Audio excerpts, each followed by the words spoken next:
സ്ത്രീകൾക്ക് free ticket അനുവദിക്കുന്നതിൽ ഞങ്ങൾക്ക് വിരോധമുള്ള ആൾക്കാരല്ല ഞങ്ങൾ. യഥാർത്ഥ സംഘടന ഇങ്ങനെ ഒരു തീരുമാനം എടുക്കാനുള്ള കാരണം തിരുവനന്തപുരത്തെ സംബന്ധിച്ച് നമ്മൾ നോക്കുകയാണെങ്കിൽ ഗവൺമെന്റ് ഉദ്യോഗസ്ഥരാണ് ഇഷ്ടംമാതിരിയുള്ള കംപ്ലീറ്റ് സ്ത്രീകൾ ബഹുഭൂരിപക്ഷം പേരും ഗവൺമെന്റ് എംപ്ലോയീസ് ആണ്. അപ്പൊ ഇങ്ങനെ ലക്ഷക്കണക്കിന് രൂപ ശമ്പളം വാങ്ങുന്ന ഈ ഗവൺമെന്റ് സർവീസിലും IT മേഖലയിലും ഒക്കെ ഉള്ള സ്ത്രീകൾക്ക് സൗജന്യ യാത്ര യഥാർത്ഥത്തിൽ അവർക്കാണ് ഇത് ഉപകാരപ്പെടുന്നത്. യഥാർത്ഥത്തിൽ സാധാരണ സ്ത്രീകൾ എന്ന് പറഞ്ഞാൽ രാവിലെ എണീറ്റ് അവര് ട്രാൻസ്പോർട്ട് ബസ്സിൽ കയറി പോകുന്നവരല്ല. അപ്പോ താഴേക്കടയിലുള്ളവർക്ക് എന്തെങ്കിലും ബെനിഫിറ്റ് കിട്ടുന്ന രീതിയിൽ വേണം എന്ത് ആഹ്വാനം ചെയ്യാൻ.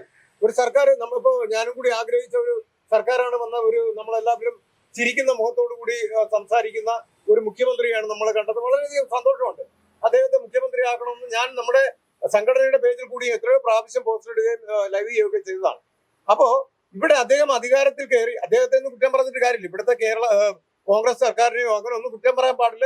അവരല്ല ഇതിന്റെ ആൾക്കാർ.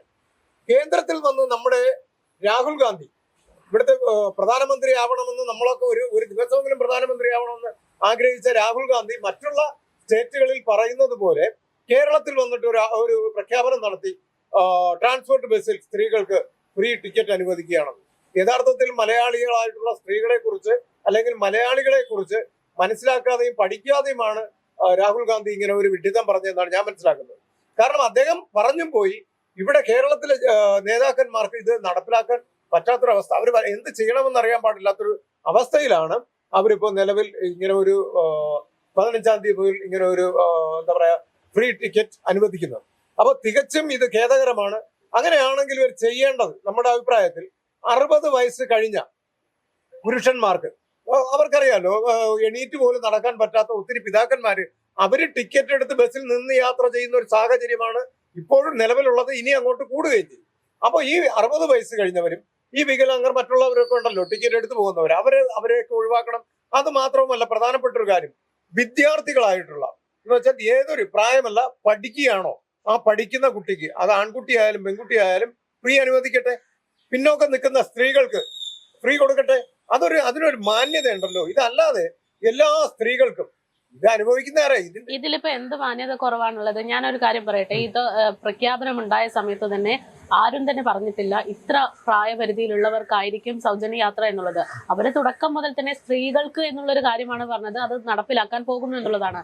അങ്ങനെയാണെങ്കിൽ ഈ പറയുന്ന വോട്ട് ചോദിക്കാൻ വരുന്നവരോട് പറയാമായിരുന്നല്ലോ നിങ്ങൾ ഇങ്ങനെ ഒരു പദ്ധതി കൊണ്ടുവരുന്നതിന് എതിർപ്പുണ്ടെന്ന്. അന്നൊന്നും മിണ്ടാതെ ഇന്നിപ്പോൾ യാഥാർത്ഥ്യമാകുമ്പോഴുള്ള പ്രതിഷേധം എന്തിനാണ്? അല്ല, ഇങ്ങനെ ഒരു വിഡ്ഢിത്തം ഇവിടെ കാണിക്കുമെന്ന് ഞാൻ പ്രതീക്ഷിച്ചില്ല. കാര്യം മലയാളികൾക്ക് ഇവിടെ മുഖ്യമന്ത്രിക്കായാലും ഇങ്ങോട്ടുള്ള നല്ല ബുദ്ധിയുള്ളവരല്ലേ.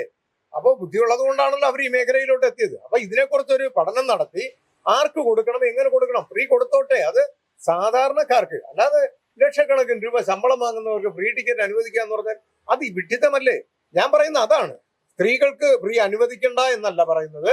സ്ത്രീകൾക്ക്, സാധാരണ സ്ത്രീകൾ റേഷൻ കാർഡിൽ നമുക്ക് അങ്ങനെ എടുക്കാമല്ലോ, BPL APL ഒക്കെ ഉണ്ടല്ലോ. അപ്പൊ BPL ആർക്ക് കൊടുക്കാം, അങ്ങനെ കൊടുത്തിട്ട് അപ്പൊ ഈ സാധാരണക്കാരിലേക്ക് ഇത് വരും. ഇതല്ലാതെ ലക്ഷക്കണക്കിന് ഇനിയിപ്പോ ഈ കാറും സ്കൂട്ടറും ബൈക്കും എല്ലാം കൂടി അങ്ങോട്ട് മാറ്റി വെച്ചിട്ട് സ്ത്രീകളെല്ലാം കൂടി ഇടിച്ച് ബസ്സിൽ കയറും. അപ്പൊ പുരുഷന്മാർക്ക് ടിക്കറ്റ് എടുത്ത് യാത്ര ചെയ്യുന്ന പുരുഷന്മാർക്ക് ഇരിക്കാൻ സീറ്റില്ല എന്നുള്ളതാണ് സത്യം. അത് ഇപ്പോഴേ നിലവിലുണ്ട്. അത് മാറണം. അപ്പൊ ഒരു സീറ്റ് സംവരണം ഇവിടെ വേണം. തീർച്ചയായിട്ടും സർക്കാർ ചെയ്യേണ്ടത് പുരുഷന്മാർക്കും കൂടി സീറ്റ് സംവരണം എന്നാണ്. എന്തിനാ പുരുഷന്മാരുടെ വോട്ടും കൂടെ വാങ്ങിയിട്ടല്ലേ ജയിച്ചത്? ഇവിടെ തോളിലേറ്റാനും കിടന്ന് മുദ്രാവാക്യം വിളിക്കാനും പോസ്റ്റർ ഒട്ടിക്കാനും സ്ത്രീകളെല്ലാം ഇറങ്ങുന്നത് പുരുഷന്മാരാണ്. ഈ പറയുന്ന സർക്കാർ ഉദ്യോഗസ്ഥരും വോട്ട് ചെയ്തവരാണ്. സർക്കാർ ഉദ്യോഗസ്ഥർ വോട്ട് ചെയ്തെങ്കിൽ ലക്ഷങ്ങൾ ശമ്പളവും വാങ്ങുന്നുണ്ട്. അതാദ്യം മനസ്സിലാക്കണം. ജോലി ചെയ്തിട്ടാണല്ലോ. എന്ത് ജോലിയാണ് അവർ ചെയ്യുന്നത്? നമ്മൾ ഒരു സ്ഥാപനത്തിൽ കയറി ഇറങ്ങിയാൽ, ഗവൺമെന്റ് സ്ഥാപനത്തിൽ കയറി ഇറങ്ങിയാൽ എത്ര ദിവസം കയറി ഇറങ്ങണം നമുക്ക് നന്നായിട്ട് അറിയാം. അതിനെന്തെങ്കിലും ഞാൻ വില്ലേജ് ഓഫീസില് 6 മാസം കയറി ഇറങ്ങി എന്റെ കരം തീർത്ത രസീതിന് വേണ്ടി കരം തീർക്കാൻ, എന്നിട്ട് നടന്നില്ല. അവിടെ ഒരു വീഡിയോ അവിടെ നിന്ന് ചെയ്തു. അതിന് മറ്റുള്ള വില്ലേജ് ഓഫീസർമാർ ഇറങ്ങി വന്ന് മൊബൈൽ പിടിച്ചു വാങ്ങിക്കുകയും തള്ളി ഭയങ്കരമായിട്ട് വിഷയം ഉണ്ടായി. ആ കേസൊന്നും കോടതി കിടക്കുകയാണ്. കോടതി കിടക്കുമ്പോൾ തന്നെ കോടതി തന്നെ ചോദിക്കുകയാണ് എന്ത് വിഡിതമാണ് ഈ കേസെടുത്തിരിക്കുന്നത്.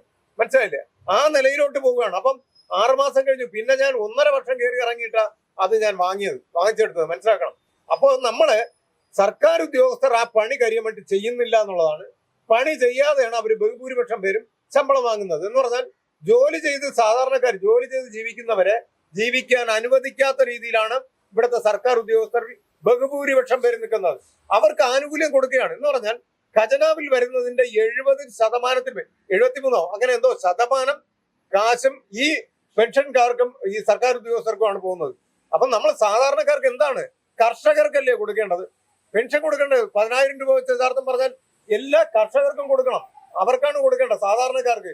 ഈ പെൻഷനൊക്കെ വെട്ടി കുറയ്ക്കണം. സർക്കാർ ഉദ്യോഗസ്ഥർക്ക് ശമ്പളം വെട്ടി കുറയ്ക്കണം. എന്തിനാണ് ലക്ഷങ്ങൾ ശമ്പളം കൊടുക്കേണ്ട? എന്ത് ജോലി അവർ ചെയ്യുന്നത്? മലമറിക്കുന്ന ജോലിയൊന്നുമല്ല. അതൊക്കെ കർഷകർക്കാണ് കൊടുക്കേണ്ടത്.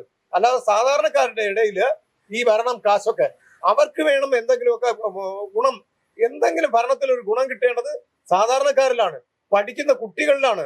ഈ എന്താ പറയുക, ലിംഗവിവേചനം വെച്ച് നടത്തുമ്പോൾ ഈ കുട്ടികൾ, ഇനി വരുന്ന തലമുറകൾ എന്താണ് ഇതിൽ മനസ്സിലാക്കുന്നത്? അവരൊക്കെ വേറൊരു രീതിയിലോട്ട് പോകും. കാര്യം പെൺകുട്ടികളെ വേർതിരിച്ച് കാണാൻ നമ്മുടെ മലയാളികളായിട്ടുള്ള പെൺകുട്ടികൾ എല്ലാവരും നല്ല വിദ്യാഭ്യാസമുള്ളവരാണ്. വിദ്യാഭ്യാസം ചെയ്ത് ജോലി നേടുന്നവരാണ്. ആ ജോലി നേടുന്നവർക്ക് പിച്ചക്കാശ് കൊടുക്കേണ്ട കാര്യം എന്താ? അവർക്ക് എന്തിനാ അതിന്റെ ആവശ്യം എന്താ? ഇപ്പൊ കോളേജ് കുട്ടികൾക്ക് 1000 രൂപ വെച്ച് മാസം കൊടുക്കുന്നു. എന്തിനാണ് അതിന്റെ ആവശ്യം? അവർക്ക് ഇപ്പോഴേ പെൺകുട്ടികള് മദ്യവും മയക്കുമരുന്നിനും അടിമയായിക്കൊണ്ടിരിക്കുന്ന ഒരു കാലഘട്ടമാണ്. അങ്ങനെ ഇരിക്കുമ്പോ ഈ വക കാര്യങ്ങൾ എന്ന് വെച്ചാൽ പെൺകുട്ടികളെ വഴിതെറ്റിക്കുന്ന ഒരു രീതിയിലോട്ട് കാര്യങ്ങൾ പോകരുത്. ഇവിടെ ഈക്വാലിറ്റി പറഞ്ഞു കഴിഞ്ഞാൽ ഈക്വാലിറ്റി ആയിരിക്കണം, തുല്യത. നമ്മള് ഫെമിനിസ്റ്റുകള് എന്ന് വെച്ചാൽ ഫെമിനിസ്റ്റുകളെല്ലാം പറയുന്നത് തുല്യത വേണം, ഞങ്ങൾക്ക് തുല്യത വേണം. ഇവർക്ക് എവിടെ തുല്യത ഇല്ലാത്ത? ഇവർ തുല്യത എന്ന് പറഞ്ഞിട്ട് ഈ പറയുന്ന ആനുകൂല്യങ്ങൾ പറ്റുന്നവരല്ലേ അവര്? ഇവിടെ സ്ത്രീക്ക് ഇവിടെ ഫ്രീ ടിക്കറ്റ് അനുവദിക്കുമ്പോ ഈ വികലാംഗര് ഈ എന്തെങ്കിലുമൊക്കെ അംഗവൈകല്യമുള്ളവരുടെ ലിസ്റ്റിലല്ലേ സ്ത്രീകളെ കൂട്ടുന്നത്?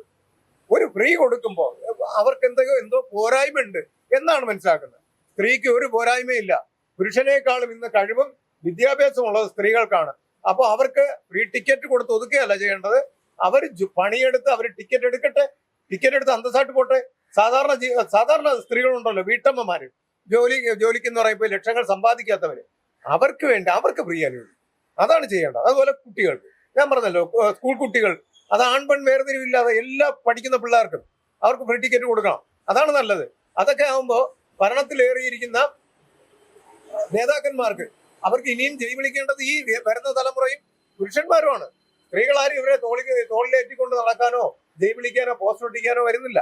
അതാദ്യം മനസ്സിലാക്കണം. അപ്പോ ഈ ചെയ്യുന്ന പുരുഷന്മാരെ വിവേചനത്തോടുകൂടി അവരെ അടിച്ചമർത്തുന്ന രീതിയിൽ, അല്ലെങ്കിൽ അവരെ തഴയപ്പെട്ട ഒതുക്കുന്ന രീതിയിൽ ഒരു സർക്കാരും ഒരു രാഷ്ട്രീയ നേതാക്കന്മാരും പോകരുത്. അത് ശരിയായിട്ടുള്ള ഒരു നടപടിയല്ല എന്നാണ് എനിക്ക് പറയാൻ. പക്ഷെ ഞാൻ ഇതില് വീണ്ടും ചോദിക്കുകയാണ്, ഇത് ഇത്രയും ദിവസം ഇതിനെക്കുറിച്ച് ഒരു അക്ഷരം പോലും മിണ്ടാതെ ഇതിപ്പോ നടപ്പിലാകുമെന്ന് കാണുമ്പോൾ മാത്രമുള്ള പ്രതിഷേധം അതൊരു ജനശ്രദ്ധ പിടിച്ചു പറ്റാനുള്ളതായിട്ട് തോന്നുന്നില്ലേ? അല്ല, ജനശ്രദ്ധ പിടിച്ച് ഇതില് ഇടപെട്ട് കഴിഞ്ഞാൽ ജനശ്രദ്ധ കിട്ടുമെന്നോ മാധ്യമ ശ്രദ്ധ കിട്ടുമെന്നോ ഒക്കെ നമുക്ക് നേരത്തെ അറിയാം. എനിക്ക് നേരത്തെ അറിയാം. അത് അങ്ങനെയാണെങ്കിൽ നേരത്തെ ചെയ്യാമായിരുന്നു. ഇതങ്ങനെയല്ല. എന്നെ സ്ത്രീകൾ ഉൾപ്പെടെ ഒരുപാട് പേര് എന്നെ വിളിച്ചിട്ട് എന്തുകൊണ്ട് നിങ്ങൾ പ്രതികരിക്കുന്നില്ല എന്ന് ഒരുപാട് പേര്, നൂറുകണക്കിന് പേര് സ്ത്രീകൾ ഉൾപ്പെടെ വിളിച്ച് ചോദിക്കുകയാണ്. എന്റെ പിതാവിന് കിട്ടാത്ത ഒരു ആനുകൂല്യം എനിക്ക് വേണ്ട എന്ന് പറഞ്ഞ സ്ത്രീകളുണ്ട്. അങ്ങനെയുള്ള നാട്ടിലാണ് നമ്മൾ ജീവിക്കുന്നത്. അപ്പൊ ഈ എല്ലാവരും ഇങ്ങനെ പറയുമ്പോൾ അപ്പൊ ഞാൻ അവരോടെല്ലാം പറഞ്ഞത് ഇത് അങ്ങനെ നടപ്പിലാക്കാൻ ചാൻസ് ഇല്ല. കാര്യം ഒന്നാമത് KSRTC കൂപ്പുകുത്തി നിൽക്കുകയാണ്. അതിൽ നിന്ന് ഒരുവിധമൊക്കെ കരകയറി ഈ അടുത്ത കാലത്ത് വന്നതേ ഉള്ളൂ. അപ്പൊ അതിനിടയ്ക്ക് ഇനി ഫ്രീ കൊടുത്തു കഴിഞ്ഞാൽ അത് ഇനിയും താഴോട്ടേ പോകത്തുള്ളൂ. ഖജനാവിൽ കാശില്ല എന്ന് പറയുകയും ഇങ്ങനെയുള്ള ഫ്രീകൾ അനുവദിക്കുകയും ചെയ്യുമ്പോൾ അത് വീണ്ടും നഷ്ടത്തിലോട്ടല്ലേ പോകത്തുള്ളൂ. ആ ഡിപ്പാർട്ട്മെന്റ് പൂട്ടേണ്ട അവസ്ഥ ഉണ്ടാവും. അപ്പൊ അതുകൊണ്ട് അത് ഉണ്ടാവില്ല എന്നാണ് ഞാൻ വിചാരിച്ചത്. പക്ഷെ പ്രതീക്ഷിക്കാത്ത രീതിയിൽ പിന്നെ ഒരു കാര്യം, എല്ലാ ട്രാൻസ്പോർട്ട് ബസ്സും എന്നാണ് പറഞ്ഞിരുന്നത്. അതിൽ നിന്ന് ഒരുപാട് മാറി സിറ്റി സർവീസ് ബസ് മാത്രമാക്കിയിട്ടുള്ളത്. ഇവിടെ യഥാർത്ഥം പറഞ്ഞാൽ സിറ്റി സർവീസ് തിരുവനന്തപുരത്ത് വളരെ കുറവാണ്. ഇനിയിപ്പോ ഞങ്ങളവിടെ തടയാൻ പോയി നിന്നാൽ തന്നെ ഒരു ബസ്സിന് വേണ്ടി എത്ര സമയം കാത്തു നിൽക്കേണ്ടി വരും എന്ന് ഇപ്പൊ ആലോചിച്ചുകൊണ്ടിരിക്കുക. മനസ്സിലായില്ലേ? അപ്പൊ ഞങ്ങളവിടെ ബസ് നിർത്തിച്ച് കൃത്യമായിട്ട് ഞങ്ങൾ ആ ബസ്സിൽ കയറി. ഞങ്ങളുടെ പ്രതിഷേധം അതാണ്. അതുപോലെ തന്നെ കേരളത്തിലെ എല്ലാ പുരുഷന്മാരും ഫ്രീ ടിക്കറ്റ് എടുക്കാതെ മറ്റന്നാൾ യാത്ര ചെയ്യണം. തിങ്കളാഴ്ചയുടെ ഒരാളും ടിക്കറ്റ് എടുക്കരുത്. ടിക്കറ്റ് എടുക്കാതെ പ്രതിഷേധം വരാൻ പറ്റുമെന്നുള്ളവർ പരമാവധി എല്ലാ പേരും തിരുവനന്തപുരത്ത് വരിക, സെക്രട്ടേറിയറ്റ് മെഡിക്കൽ വരിക. നമുക്ക് ഒരുമിച്ച് ഇതിനെ പ്രതിഷേധിക്കണം. പ്രതിഷേധിച്ച് നമുക്ക് വിജയം എന്ന് വെച്ചാൽ പുരുഷന്മാരെ എന്താ പറയാ തള്ളിക്കളയേണ്ട ആൾക്കാരല്ല. അവരാണ് നിങ്ങൾക്ക് വേണ്ടി, രാഷ്ട്രീയക്കാർക്ക് വേണ്ടിയിട്ട് ജയ് വിളിക്കുകയും കുട പിടിക്കുകയും ചെയ്യുന്നത്. അവർക്ക് വേണം ആനുകൂല്യം കിട്ടണം. കാര്യം ബ്ലഡ് നീരാക്കിയാണ് ഓരോ പുരുഷനും ഇവിടെ അധ്വാനിച്ച് ടാക്സ് അടയ്ക്കുന്നത്. ആ ടാക്സ് അടയ്ക്കുന്ന പുരുഷന് ഒരു ആനുകൂല്യവും കിട്ടാതെ എന്തിന് ആനുകൂല്യം? എവിടെയാ പുരുഷന് ഒരു ആനുകൂല്യം കിട്ടുന്നത്? ഈ ആനുകൂല്യങ്ങൾ എല്ലാവരിലേക്കും വരണം. ടിക്കറ്റ് ചാർജും കുറച്ചാൽ പോരെ? എല്ലാവർക്കും കിട്ടില്ലേ? വൈദ്യുതി ചാർജ് ഏതൊക്കെ രീതിയിൽ കുറയ്ക്കാം? ഇവിടെ ഓരോ ദിവസവും അടിക്കടി കയറിക്കൊണ്ടിരിക്കുന്നു നിത്യോപയോഗ സാധനങ്ങളുടെ വിലക്കയറ്റം. എന്താ കുറച്ചു കഴിഞ്ഞാൽ അത് വീട്ടമ്മമാർക്ക്, സ്ത്രീകൾക്കല്ലേ അതിൽ കൂടുതൽ ഒരു ആശ്വാസം കിട്ടുന്നത്? അപ്പൊ അങ്ങനെയുള്ള ജനോപകാരമായിട്ടുള്ള കാര്യങ്ങൾ ചെയ്യാതെ ഇമാതിരി ഉടായ്പകൾ എന്ന് വെച്ചാൽ സ്ത്രീകളെ, യഥാർത്ഥം പറഞ്ഞാൽ ഇവിടുത്തെ സ്ത്രീകളെ മണ്ടികളാക്കുന്ന ഒരു നടപടിയാണ് ചെയ്തിട്ടുള്ളത്. കാര്യം അല്ലെങ്കിൽ ഒരു ഫ്രീ കൊടുത്തു കഴിഞ്ഞാൽ വോട്ട് കിട്ടും എന്നുള്ള, അതുകൊണ്ടാണോ UDF ഇപ്പൊ ജയിച്ചത്, അധികാരത്തിൽ കയറിയത്? ഒരിക്കലുമല്ല. കേരളത്തിലെ ജനങ്ങൾ ഒന്നടങ്കം കഴിഞ്ഞ സർക്കാർ ഇവിടെ നിന്ന് മാറണമെന്ന് ആഗ്രഹിച്ചു. കാരണം ധാർഷ്ട്യത്തോടു കൂടിയുള്ള ഭരണവും മറ്റു കാര്യങ്ങളും അവർക്ക് ജനങ്ങൾക്ക് ഇഷ്ടപ്പെടാതെ വന്നപ്പോ സ്വാഭാവികമായിട്ട് അവര് മാറ്റിക്കുത്തി. അങ്ങനെയാണ് കോൺഗ്രസ് അധികാരത്തിൽ വന്നത്. അല്ലാതെ ബസ് ടിക്കറ്റ് ഫ്രീ കൊടുക്കും എന്ന് പറഞ്ഞതിന്റെ ഒരു ഔദാര്യത്തിന്റെ പുറത്ത് അല്ല കേരളത്തിലെ സ്ത്രീകൾ വോട്ടിട്ടിട്ടുള്ളത്. അപ്പൊ സ്ത്രീകൾ മാത്രമല്ല പുരുഷന്മാരും വോട്ടിട്ടിട്ടുണ്ട്. എല്ലാവരും വോട്ടിട്ട് ഒരു ജനങ്ങൾ ഒത്തൊരുമിച്ചാണ് ഈ സർക്കാരിനെ അധികാരത്തിൽ കയറ്റിയത്. അപ്പൊ ആ സർക്കാർ ജനങ്ങൾക്ക് ജനോപകാരമായിട്ടുള്ള എല്ലാ ജനങ്ങൾക്കും ഉപകാരപ്പെടുന്ന രീതിയിൽ KSRTCയിലെ ടിക്കറ്റ് ചാർജ് കുറയ്ക്കാമല്ലോ. ആ കുറച്ചു കഴിഞ്ഞാൽ എല്ലാവർക്കും ആശ്വാസം. അതുപോലെ തന്നെ കറണ്ട് ചാർജ്, മറ്റുള്ള നിത്യോപയോഗ സാധനങ്ങളെല്ലാം കുറയ്ക്കട്ടെ. അതാണ് ചെയ്യേണ്ടത്. അപ്പോൾ കേരളത്തിലെ എല്ലാ പുരുഷന്മാരും മറ്റന്നാള് ഫ്രീ ആയിട്ട് യാത്ര ചെയ്യുക. കേരള മെൻസ് അസോസിയേഷൻസ് എന്ന് പറയുന്ന പുരുഷ സംഘടന വിചാരിച്ചത് കൊണ്ട് മാത്രം ഈ ഒരു പദ്ധതി ഇല്ലാതാക്കാൻ പറ്റുമെന്ന് തോന്നുന്നുണ്ടോ? പദ്ധതി ഇല്ലാതാക്കണ്ട, പക്ഷെ ഞങ്ങളുടെ പ്രതിഷേധം അറിയിക്കണ്ടേ? പിണറായി പാർട്ടി സെക്രട്ടറി ആയിരുന്നപ്പോ ഇവിടെ സരിതാ നായരുടെ വിഷയവുമായിട്ട് ബന്ധപ്പെട്ട് ഒരു സമരം നടത്തി. സെക്രട്ടേറിയറ്റ് വളയാൽ ഭയങ്കര ഒരു സമരമായിരുന്നു. ആ അന്നത്തെ പാർട്ടി സെക്രട്ടറി ആയിട്ടുള്ള പിണറായി വിജയൻ പറഞ്ഞത് എല്ലാ സമരങ്ങളും വിജയിക്കണമെന്നില്ല. കേരളത്തിലെ ഏറ്റവും വലിയ പാർട്ടിയാണ്, പാർട്ടിയുടെ നേതാവാണ് പറഞ്ഞത് എല്ലാ സമരങ്ങളും വിജയിക്കണമെന്നില്ല. അപ്പോ ഞങ്ങൾ ഈ പറയുന്ന സമരം വിജയിക്കുമെന്നൊന്നും അങ്ങനെ ഞങ്ങൾ പറയുന്നില്ല. പക്ഷെ ഞങ്ങളുടെ പ്രതിഷേധം പുരുഷന്മാർ ഒത്തൊരുമിച്ച് നിന്നാൽ ഇത് വിജയിക്കും എന്നുള്ളതിന് യാതൊരു മാറ്റവുമില്ല. അതുകൊണ്ട് എല്ലാവരും ഒരുമിച്ച് നിൽക്കുക, ഇത് നമുക്ക് വിജയിപ്പിക്കാം. നമുക്ക് നോക്കാം എങ്ങനെയാണെന്നുള്ളത്. എല്ലാവരും സെക്രട്ടറിയിലേക്ക് വരും.